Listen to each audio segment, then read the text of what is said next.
कोयली बड़ा ठगरी हावस हो, मीठे लबरी हावस हो।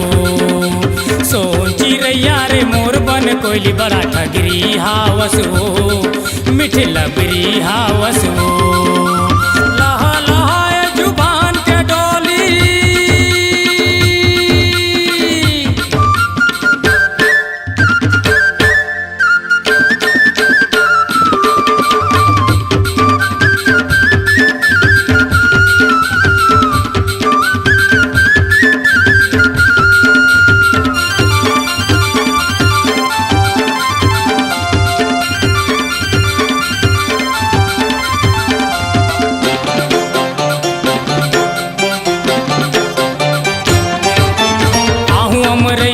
खाए रहे गिरिया काबर तै नहीं आए ओ।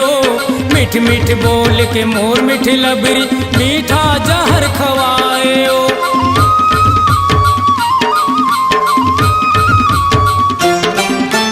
आहू अमरैया खाए रहे गिरिया काबर तै नहीं आए ओ। मीठ मीठ बोल के मोर मीठ लबरी मीठा जहर खवाए ओ। जोग लगा के जोगी बनाए,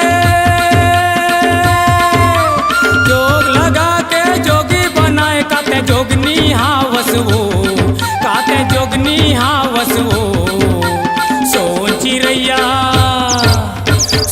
चिरैया रे मोर बन कोयली बड़ा ठगरी हावस हो, मीठे लबरी हावस हो। सोन चिरैया रे मोर बन कोयली बड़ा ठगरी हावस हो, मीठे लबरी हावस हो। लहा लहाए जुबान के डोली,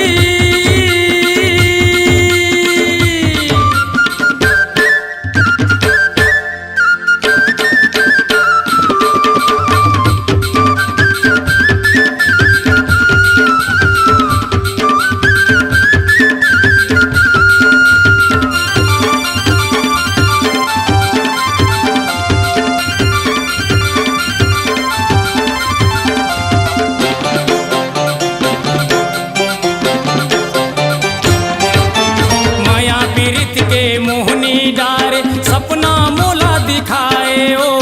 रतिया निंदिया आवे नहीं रे काबर ते सताए ओ।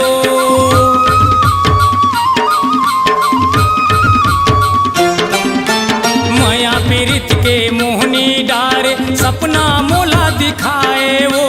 रतिया निंदिया आवे नहीं रे काबर ते सताए ओ। रूप जाल के जादू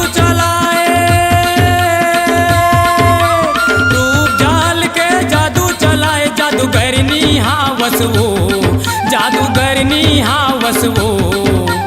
सोन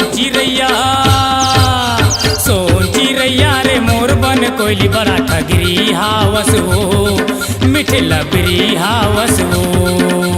सोन चिरैया रे मोर बन कोयली बड़ा ठगरी हावस हो, मीठे लबरी हावस हो। लहा लहाए जुबान के डोली, लहा लहाए जुबान के डोली, काते कोयली हावस हो, काते कोयली हावस हो।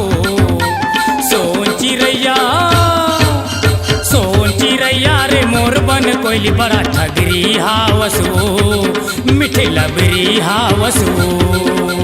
सोन चिरैया रे मोर बन कोयली बड़ा ठगरी हावस हो, मीठे लबरी हावस हो।